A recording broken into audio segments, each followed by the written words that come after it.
If it's true that, as Shakespeare said, there are more things in heaven than we can imagine, then it might be justified to ask whether in the skies of the other planets of the solar system, celestial phenomena could occur quite different from those we are accustomed to observe on our planet. Different colors, speeds, masses, shapes, and volumes, environments mostly hostile to life, and very dark skies where large and small moons move, with nights that last months or a few hours, or where the sun can suddenly reverse its apparent motion. Our tour obviously starts from Mercury, the smallest and closest planet to the sun. Although Mercury has a very thin atmosphere, from its surface a hypothetical Earth explorer would see the stars even during the day, in a black sky dominated by a solar disk up to 3 times the size observable from Earth. But these are details that our hypothetical traveler could appreciate only having a really resistant equipment. First of all, an adequate protection for eyes and skin, since the proximity of the sun and the lack of the atmosphere would make the bombardment of ultraviolet rays simply lethal. And then a bomb-proof thermal insulation, since on the small planet there are temperature changes of more than 600 degrees centigrade, with absolute minimums of minus 70 degrees and maximums of plus 430 degrees. The only chance to escape the heat even during the daytime period is to reach the poles, where the sun rays arrive oblique and create twilight regions at more human temperatures. Solve these small practical problems, our visitor could enjoy a very unusual spectacle. Even if very slow in its development, that is, the sun rises in the east and advances very slowly in the sky, about 3 times slower than the sidereal motion of the stars, increasing more and more the apparent diameter near the meridian, south direction. The motion slows down until it stops completely. Then the sun produces a double inversion and resumes the path to dive towards the horizon, which will reach 88 days later, returning to its original size. But what is special about Mercury to make such a strangeness possible? Only 2 things: a very elliptical orbit and the sun practically 2 steps away. In practice, the strong gravitational attraction exerted by the sun has blocked the rotation of Mercury on its axis in a resonance ratio of 3:2 with the revolution motion, in time, that is, in which the planet makes 3 complete turns on the same. It also travels 2 whole orbits around the sun.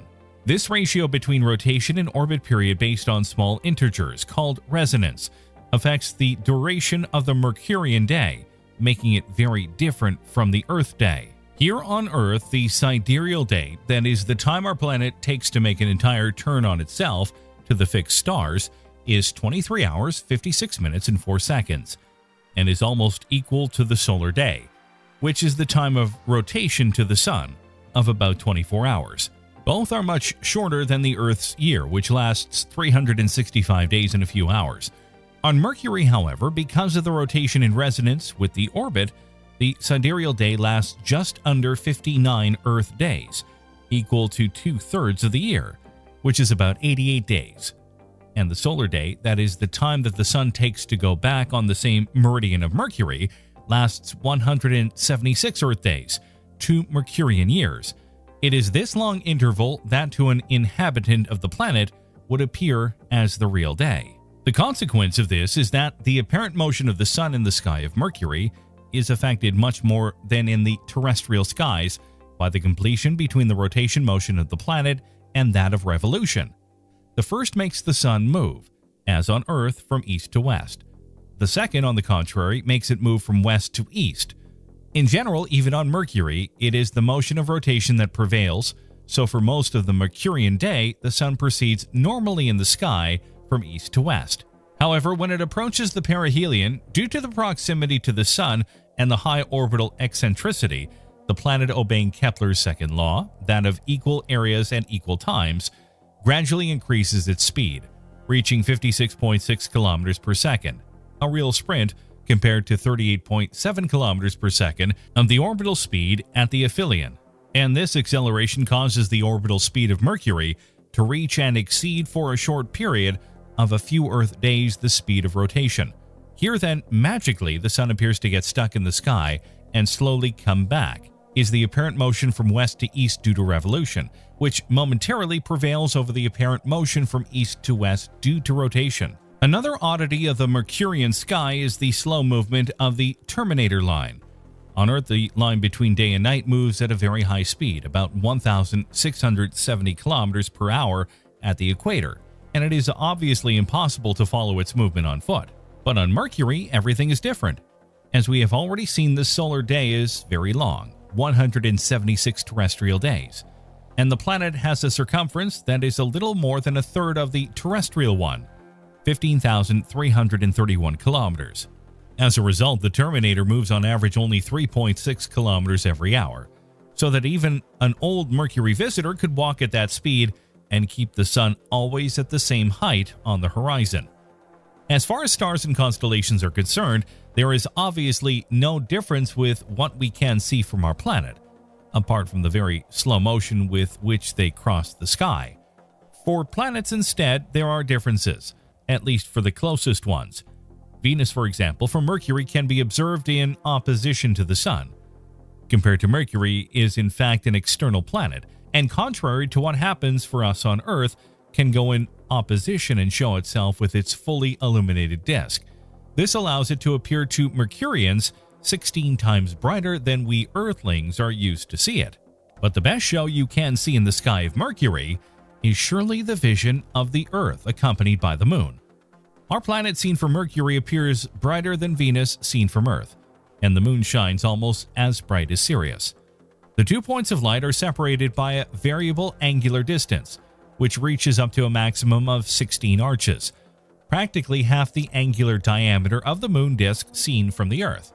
A true celestial jewel, and the only example of a natural satellite visible to the naked eye from the surface of another planet. Let us now move on to Venus, whose surface is probably the most inhospitable place in the entire solar system. If an earthly visitor found himself suddenly catapulted there without protection, in a few moments he would end up roasted, crushed like an omelet, and asphyxiated. Responsible for this horrible end would be the Venusian atmosphere, an infernal fume hood composed of 96% carbon dioxide and the rest of molecular nitrogen, plus traces of other elements and compounds. This very dense blanket exerts a ground pressure of 95 atmospheres, equivalent to that experienced on Earth at a depth of 1 kilometer under the sea.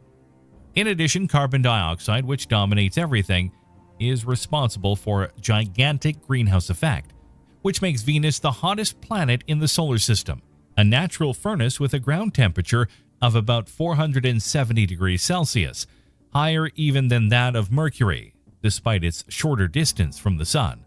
Let's imagine then that our hypothetical space explorer landed on Venus, protected by a kind of indestructible bathyscaphe, able to withstand pressures similar to oceanic ones and temperatures able to melt lead and zinc. What sky would this fearless traveler see? Nothing, unfortunately, memorable. In fact, the planet is perpetually wrapped in an impenetrable shroud of clouds, formed by 3 superimposed layers located between 50 and 70 kilometers of altitude, within which a rain of sulfuric acid is produced, which due to atmospheric pressure and heat ends up vaporized before reaching the ground. Clouds everywhere, perennial clouds that prevent your eyes from reaching the stars. If ever there were living beings on Venus, they were certainly not astronomers. All of the astronomy to be done from the surface of Venus could be limited to the observation of the sun's disk, in one of the rare moments in which it is able to leak from the thick blanket of clouds. But that of atmospheric opacity is not the only obstacle that would prevent a Venusian astronomer from doing his job. There is in fact also to consider that because of its enormous density, equal to 1/10 of the water, the atmosphere of Venus behaves as a super refractive medium. In practice, on Venus, a ray of light is so curved that it makes the complete circle of the planet. The observer would thus have the impression of being at the bottom of a basin and would see as in an immense mirage the entire surface of the planet extending all around, repeating itself in concentric rings until infinity. This effect, theorized by many specialists, has never been confirmed by the photos of the Soviet landers of the Venus program, and is therefore still very controversial. The cloud layer is in continuous and whirling motion. Very powerful winds at high altitude, which blow up to 360 kilometers per hour, make the cloud cover make a complete tour of the planet from east to west in just 4 days on Earth. This is really strange if we consider that the rotation motion of Venus is very slow and contributes very little to shake the atmosphere. A Venusian day lasts in fact 243 Earth days and is longer than the Venusian year, which is 224.7 Earth days. The cloud cover does not prevent light from filtering through the ground, where visibility is quite good and winds are very weak. As the images sent by the Soviet probes have shown, the panorama that can be observed from the surface of Venus is surrounded by a yellow-white light, which allows to see the landscape from a distance. Another oddity of Venus, the rotation around its axis is retrograde compared to that of all the other planets. If we were there, we would see the solar disk suffocated by the haze rising slowly in the west and setting in the east after about 4 months. The moon sky can instead be considered alien in a manner of speaking. We have been up there and we know what we can see or not see immersed in that magnificent desolation. The sky is black, of course, since there is no atmosphere to spread the light. And apart from the slowness of rotation, so the sun and stars take about 14 days to rise and set, the rest is all as seen from Earth.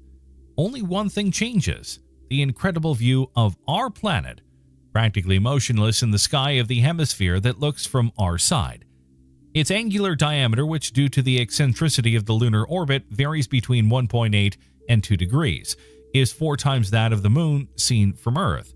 And this, together with its higher reflectivity of the surface, causes the Earth fully illuminated by the sun to shine in the lunar sky more than 50 times more intensely than the full moon in the terrestrial skies. The Earth seen from the moon also shows phases similar to those of the moon, but reversed. When we see the new moon, from the moon we see the full Earth, and vice versa. And the same thing happens for eclipses. The eclipses of the sun seen from the moon are nothing else, in fact, than the eclipses of the moon seen from the Earth. Because of the greater angular diameter of the Earth, such eclipses bring a much wider and deeper darkness than those we observe on our planet. The darkness caused by the Earth's interposition can last up to 6 hours, barely illuminated by a pale reddish light produced by the sun's rays filtered through the Earth's atmosphere. But the most striking feature of the entire lunar sky, we have already mentioned it, is the fact that for an observer placed in the near hemisphere, the Earth would appear motionless in the sky without ever rising or setting. This happens because of the lunar libration, a complex oscillatory motion due to the eccentricity of the lunar orbit, which is traveled with variable speed in contrast to the rotation motion, which has constant speed. The result of the oscillation is that the Earth does not appear motionless in the sky of the moon, but describes a sort of oval with a diameter of 18 degrees. If the orbit of the moon was perfectly circular, then the Earth would appear in the lunar sky always at the same point, more or less high on the horizon depending on the position of the observer. We are on Mars. The atmosphere of the red planet has a composition similar to that of Venus. It is composed mostly of carbon dioxide, a small percentage of nitrogen, argon, and traces of oxygen and water. However, the density is minimal, and the pressure at the surface is less than 1/100th of the Earth's pressure. There is water vapor in the air, but too little, and the density is too low for it to rain. However, you can see mist and clouds in the sky of Mars. The main characteristic of its atmosphere, which significantly influences the landscape and the appearance of the sky, is the large amount of dust, mostly iron oxides, suspended in the air. A visitor to Mars could witness, especially when the planet is closer to the sun and the temperature is higher, the most impressive dust storms of the solar system.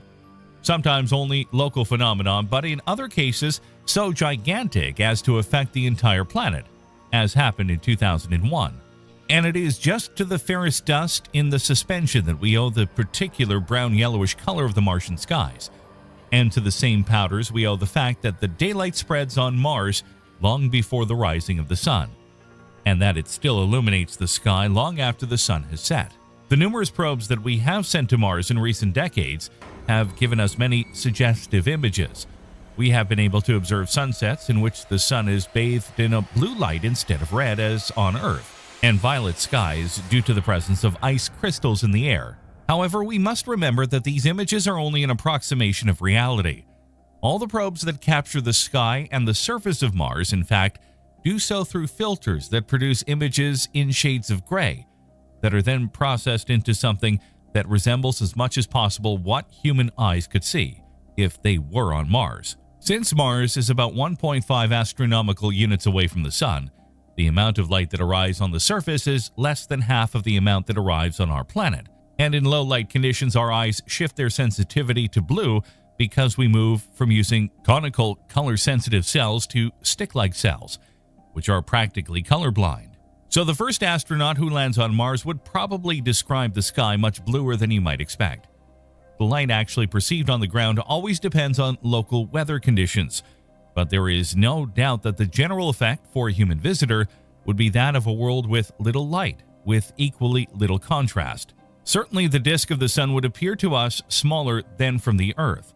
Its angular diameter seen from Mars is 19 arc minutes at aphelion and 23 at perihelion, respectively 60 and 70% of the diameter observed from Earth. Despite the great similarity between Mars and Earth in the initial observational conditions, the duration of the day and night virtually identical as well as the respective inclinations of the polar axis, a hypothetical Martian astronomer would have fun observing shows forbidden to us Earthlings. He could see, for example, with a good telescope, the details of the hidden face of the Moon. Or, even better, he could observe the transits of Mercury, Venus, and Earth on the solar disk. We have already seen for Mercury, also on the red planet, the Earth-Moon system would shine in the sky like a jewel formed by 2 points of light separated at most by about 23 arc minutes. And even an observer on Mars, therefore, would be able to see with the naked eye the Moon orbiting around the Earth. Many Martian probes, orbiters, and even rovers have improvised astronomers, taking meteorites, constellations, transits, eclipses, and even more or less total eclipses of the Sun. Even the moons of Mars, in fact, can project their shadow on the occasion of their passages in front of the Sun. That of Phobos, in particular, a dark spot of about 50 kilometers, walks 3 times a day on the face of the planet, illuminated by the Sun. There are many photographs, for example those taken by the Mars Global Surveyor, that take this incredible phenomenon of the shadow that slides fast among the Martian deserts. As well as iconic have become the photos taken by the rover Curiosity that depict the dark silhouette of Phobos practically eclipse the disk of the Sun. And hinting at the 2 satellites, we must admit that these 2 very small moons animate the sky of Mars. Phobos, the large, is sort of an asteroid of quite irregular shape, porous and pitted, with an average diameter of about 22 kilometers, and brightness that can reach 50 times that of Venus seen from Earth. Its appearance also varies very quickly due to the phenomenon of phases, the cycle of which is completed overnight. It orbits at a distance of only 6,000 kilometers from the Martian surface, which allows it to make a complete tour around the planet in 7.6 hours, a period much slower than the rotation of Mars. For this reason, Phobos rises in the west, on average twice in the same day, crosses the sky in just over 4 hours, and sets in the east. Also because of its peculiar proximity to the planet, Phobos is eclipsed by the shadow of Mars immediately after rising until just before sunset, remaining a wandering dark shadow for much of its apparent path of the Martian sky. Its average angular diameter is about 10 arc minutes, half that of the Sun. Consequently, total eclipse cannot occur on the planet because the 2 moons are both too small to cover the solar disk in its entirety. On the other hand, from the equator it is possible to observe transits of Phobos almost every day. They are very fast and end in less than half a minute or so. Deimos, observed from Mars, is instead so small, just 3 arc minutes, that it appears almost punctiform, even if it shrinks as much as Jupiter seen from Earth. When it passes in front of the Sun's disk, it produces more the effect of a transit than an eclipse. It orbits around Mars at 20,000 kilometers from the surface, with a period of 30 hours. Consequently, unlike Phobos, it rises in the east and sets in the west, but takes 2.7 days to complete the entire route. Certainly interesting would be to contemplate Mars from the surface of Phobos. The planet would appear to us 2,500 times brighter than the full moon seen from Earth, and 6,400 times larger, so much so that it would cover a quarter of the visible horizon. However, we must hurry to go to Phobos if we want to make time to enjoy such a spectacle. The satellite, in fact, is on an unstable path. The tidal forces slow it down and narrow the orbit radius of about 20 meters every century. In about 11 million years, it will be so close to the surface of Mars that it will be shattered, creating a beautiful ring of debris around the planet. But let's reluctantly leave the red planet and head towards Jupiter. Not having the giant of the solar system a solid surface, we must necessarily imagine a situation that allows us to observe its sky as if we were solidly anchored to the surface. Let's imagine then to navigate hanging from a balloon probe just beyond the highest gaseous layers and still follow the fast motion of rotation of the planet as if we were located above its equator. The sky looking outwards would obviously be completely black, maybe just bluish, and we would see below us a great spectacle of clouds of different colors, red, bluish, white, placed at different heights and subjected to a continuous movement due to the powerful horizontal winds that, depending on the latitude, blow from west to east or east to west, creating endless vortexes and storms. The colors of the different gases that the wind disrupts leaves the blackness of space upwards, and in the sky there are truly formidable lights. They are the so-called Medicean satellites, Io, Europa, Ganymede, and Callisto, similar or superior in size and angular dimensions to our moon. Apart from the Sun, the four Medicean satellites are by far the most striking objects in the sky of Jupiter, while the numerous small moons orbiting at various distances from the gas giant would be virtually invisible to the naked eye, all minus the small but very close Amalthea, 165 kilometers in diameter, which shines as bright as Venus seen from Earth and is visible as an irregular disk of 5 arc minutes. About the latter, there is also to say that being its period of revolution a little longer than Jupiter's period of rotation, its movement in the Jovian sky is very slow and retrograde, so that the small moon takes about 29 hours from sunrise to sunset. The Medicean satellites all move with direct motion, always turning the same face to Jupiter, and obviously show themselves with even greater brightness, and with average dimensions ranging from 36 arc minutes of Io to 9 arc minutes of Callisto. Due, however, to the smaller amount of light coming from the Sun at these distances, the satellites would appear darker than how we see our moon. Even less, of course, would appear to us the brightness of the more distant satellites. On the whole, the Medicean or Galilean satellites would seem to move all from east to west, left behind by Jupiter's fast rotation. But Jupiter's diameter is so important compared to the distances of the satellites and the rotation period so fast that due to a very high diurnal parallax, the two outer moons, Ganymede and Callisto, during their apparent direct motion would show rapid reversals, respectively of 22 and 44 arc minutes of amplitude. For Io and Europa, with the apparent faster motion, there would be instead only a slowdown. A bit what, as we saw in the video Alien Skies, the universe seen by Mercury, Venus, and Moon, happens for the motion of the Sun observed in the sky of Mercury. Io, the Medicean moon closer to the planet, we would see it slightly larger than the full moon in the Earth's sky, although less bright. And in fact, Io is the moon of apparent diameter larger than the solar system if seen from the surface of its primary planet. From Jupiter, the Sun would appear to us about 27 times less bright than if observed from Earth, and with an average angular diameter of 6 arc minutes, more or less a fifth of the size of the solar disk seen from our planet. Due to their relative proximity to Jupiter and also to the fact that the orbits are completely coplanar with each other and slightly inclined on the ecliptic, the moons discovered by Galileo but also Amalthea would all appear large enough to completely cover the Sun with their disks. This would cause continuous eclipses of the Sun as well as numerous periodic eclipses between the Moon and Moon. All this happens on Jupiter, but what would the sky look like when seen from the surfaces of the satellites? None of Jupiter's moons possesses a substantial atmosphere, so their skies would appear almost completely black. And for the hypothetical observer, by far the most prominent feature of the sky would be Jupiter. If we were in fact on the strange surface of Io, rich in highly colored volcanic deposits, we would see in the sky a Jupiter of about 20 degrees angular diameter, 40 times that of our moon, while an observer on Amalthea would see Jupiter looming with a diameter of 68 degrees. Can you even imagine what an extraordinary and frightening vision this would be? Just as we did for Jupiter, we will have to imagine Saturn somehow floating above its clouds to be able to see what is happening in its sky. And if we could really do that, we would probably see it slowly fade from the blue of the high atmosphere to the black of the surrounding space. The composition of Saturn's atmosphere is in fact similar to that of Jupiter, with a prevalence of molecular hydrogen and helium. Seen from there, the Sun is about 100 times less bright than it appears from the Earth, and its disk, with an angular diameter of just 3.4 arc minutes, from those distances begins to be appreciable with difficulty.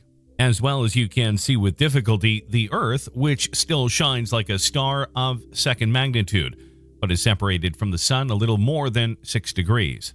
The larger moons of Saturn, although less conspicuous than those of Jupiter, form an overall necklace of remarkably luminous objects. In order of magnitude, Titan, Rhea, Dione, Tethys, Enceladus, and Mimas.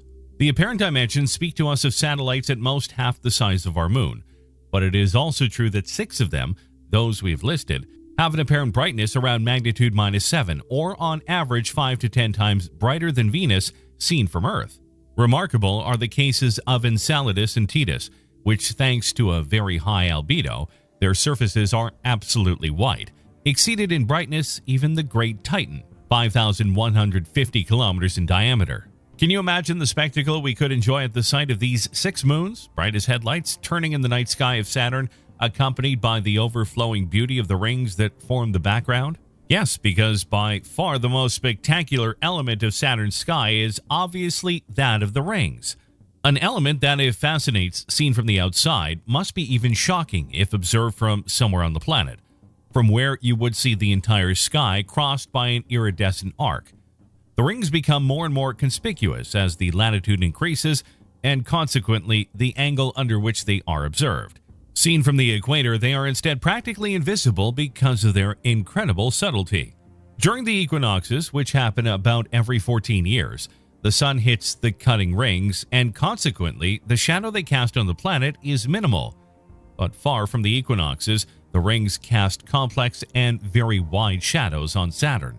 To be able to observe from the high atmosphere of the planet, or from some of its many moons, the alternation of shadows and lights on the underlying cloud systems must be an extraordinary, suggestive view. A view that we can say we know well thanks to the interplanetary probes that have visited the planet. Especially thanks to Cassini, who for years wandered around the planet's satellite system, photographing incredible cosmic landscapes, where moons and rings gave life to geometric shapes of unique beauty. The Great Titan, which has even planetary dimensions, could be in the future an excellent observation point for the first human explorers. But unfortunately, Titan is also the only satellite in the solar system to have a dense atmosphere, so dense that it probably obstructs any kind of astronomical observation. Saturn would be invisible behind the orange smog curtain, and even the Sun would be just a lighter spot in the mist, barely illuminating the surface of the ice and methane lakes. The images sent to Earth by the Huygens probe show that Titan's sky is a light mandarin color. However, an astronaut on the surface would perceive a brown or dark orange color. As a result of its greater distance from the Sun and the opacity of its atmosphere, the surface of Titan receives only about 1/1000th of the Earth's sunlight. The day on Titan is therefore only as bright as twilight on Earth. However, in the upper atmosphere, the sky would have a blue color and Saturn would be visible.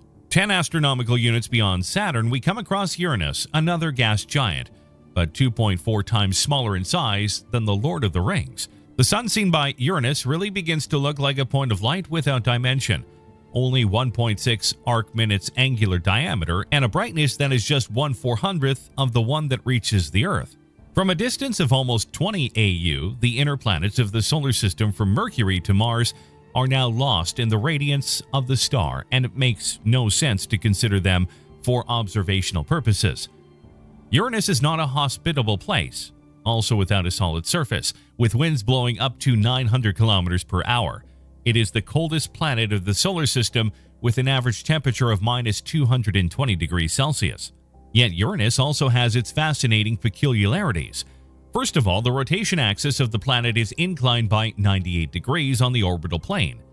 The rotation appears, therefore, retrograde like that of Venus. But unlike Venus, which rotates upside down, Uranus is lying on its side, as if it rolled along its orbit. Because of this peculiarity, the climate and landscape change in a completely different way compared to other planets. At the poles of Uranus, the day and night are very long. They last 42 Earth years. although with different shades of darkness and light. The only periods in which sunlight is directed mainly towards the equatorial zones is during the equinoxes, which fall every 42 years. And it is only on horseback of the equinoxes that Uranus sees an alternation of day and night marked by its period of rotation of 17 hours. Uranus also has a complex system of rings, which is, however, extremely soft and not very bright. So it is not certain that from above the atmosphere of the planet against a sky, probably aquamarine colored for the presence of methane, it is possible to see it. Also for Uranus, the show comes from its moons, the largest of which, thanks to their reduced distance from the planet, would appear to us in the form of disks not much smaller than that of our moon, and with brightness such as to transform even the sky of Uranus into a racetrack of lights that chase each other relentlessly. Apart from the classic satellites, Ariel, Titania, Oberon, Umbriel, Miranda, which range from 500 to 1,500 kilometers in diameter, what is surprising is to see that even small but very close satellites, such as Portia, Juliet, or Puck, all on the 100 kilometers, sometimes show themselves with an angular diameter and brightness really important. All of them are, however, locked in a one-to-one resonance and always show the same face to the planet. From the sky of Uranus, all the other planets seem to have disappeared, even the biggest ones. From Uranus, Jupiter shines like an opaque second magnitude star, and Saturn even as a third magnitude star. Barely visible to the naked eye is Neptune, the planet we are about to visit. Neptune, the planet discovered in 1846 by the mathematical calculation, travels in the depths of the solar system, covering its orbit in about 165 Earth years at a distance of 30 astronomical units from the Sun. At such a distance, the sunlight is 1,000 times less intense than the one that hits the Earth, while the angular diameter of our star is reduced to a little more than 1 arc minute.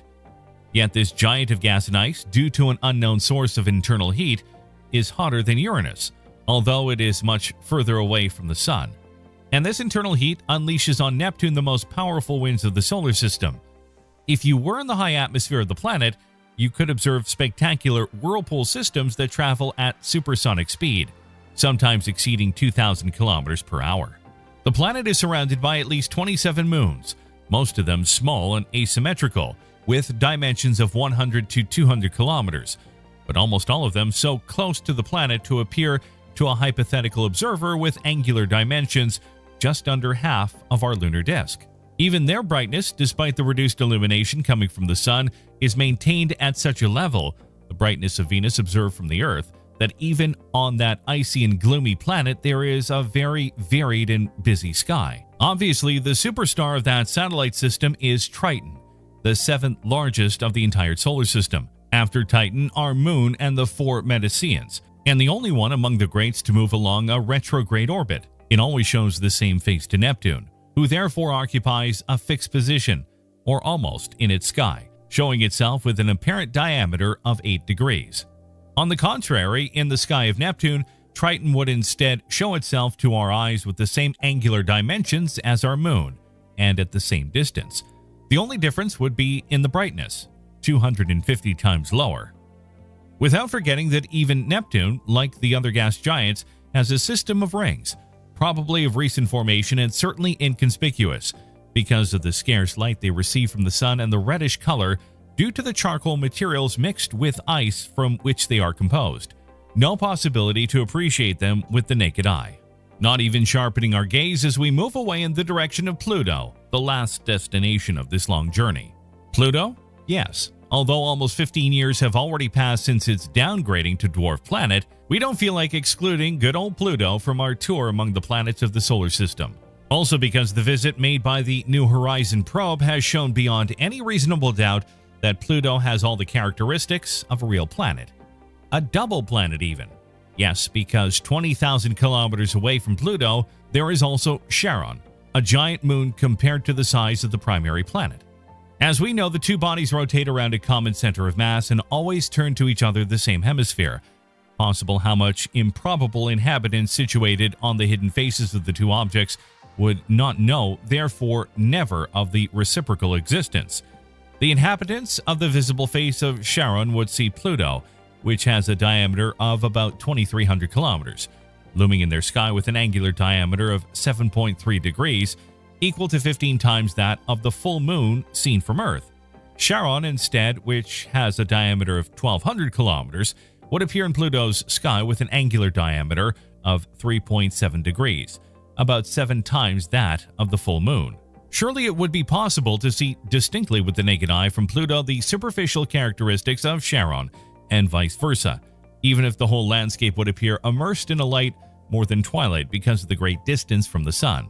Pluto and Charon, together with the other very small moons of the system, run a very elliptical orbit, which lasts 248 Earth years. The distance from the Sun varies between 4.4 billion kilometers to the perihelion and the abyss of more than 7.3 billion kilometers to the aphelion.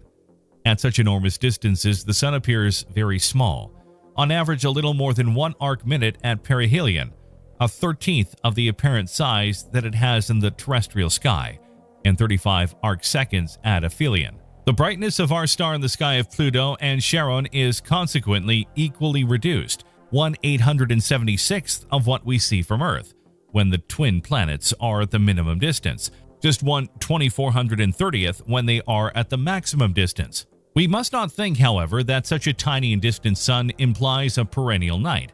The Sun in fact illuminates the two icy bodies with a light that is still almost 500 times greater than that of the full moon in the night sky of the Earth.